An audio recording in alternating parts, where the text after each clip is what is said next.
Today, we're going to tackle a challenge that many of us face in the digital age: applying for a job online and actually getting an interview. With hundreds, if not thousands, of applicants for each position and automated systems filtering resumes known as the ATS, it's no wonder that landing an interview can feel like winning the lottery. But don't worry, by the end, you'll have all the tips and tricks you need to make a standout application that gets you noticed and increases your chance of getting an interview. So let's dive in. The first tip is research the company and role. Make sure you know as much as possible about the company and the role that you're applying for. This will help you tailor your application, making it more likely to catch the recruiter's attention. Visit the company website, read their blog, and check out their social media presence. Make a note of their mission statement, their values, and their most recent achievements. You can use these tidbits of information to align your application with their needs and goals. Understanding the company culture is essential as well. This will not only help you craft a tailored application, but will also give you a better idea of whether the company is a good fit for you. Look online for employee reviews and articles that can provide insight into the company's work environment and values. By doing your research, you'll be able to convincingly convey your enthusiasm and genuine interest in the company during the application process.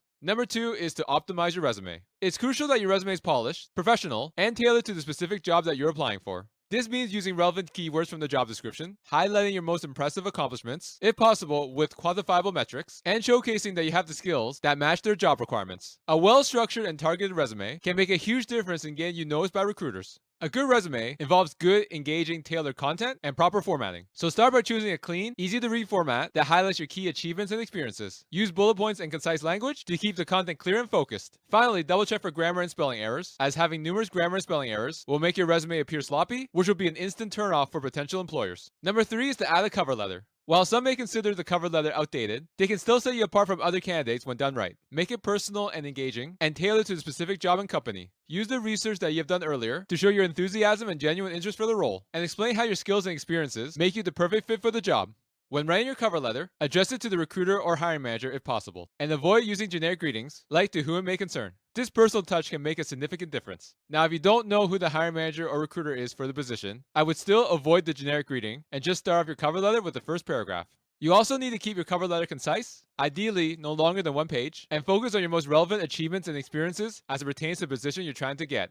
Finally, just like the resume, make sure to proofread your cover letter carefully, as again, grammar and spelling errors can make your cover letter look sloppy, instantly turning off potential employers. Number 4 is to optimize your LinkedIn profile and ensure that you have a link to your LinkedIn profile on your resume. Your LinkedIn profile can be a powerful tool in your job search, as there's a good chance that if a recruiter is interested in your candidacy, they may also look up your LinkedIn profile on top of reviewing your resume. So make sure that your LinkedIn profile is up to date, complete, and optimized with a professional photo, compelling headline, and detailed work experience. To dive into this further, you want to create a headline that grabs the reader's attention and showcases your unique value proposition. In your About section of your LinkedIn profile, you want to highlight your skills, experiences, and career goals. And then in regards to your work experience, make sure your work experience is up to date and includes relevant accomplishments and metrics. And to add additional credibility to your LinkedIn profile, ask for recommendation from past colleagues, managers, or clients. And number 5, reach out to the recruiter or hiring manager that is responsible for filling the role. Don't be afraid to take initiative and reach out to the recruiter or hiring manager. You can often find their contact information on LinkedIn or on the company website if it's a smaller company. If it's a bigger company, one of the tricks I've learned is that big companies tend to follow a specific email pattern. So if you know that this company structures their emails by first name dot last name at companydomain.com, you can be sure that the person you're trying to reach out to will have the same email format.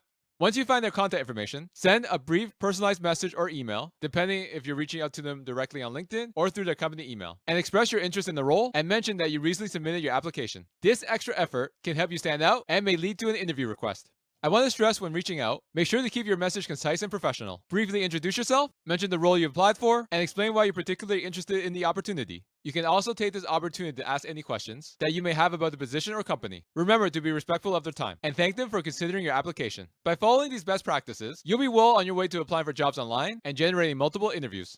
If you found this content helpful, make sure to like and subscribe, and best of luck in your job search. Thank you so much for watching. For more content on careers, job search, and self-improvement, make sure to hit that subscribe button.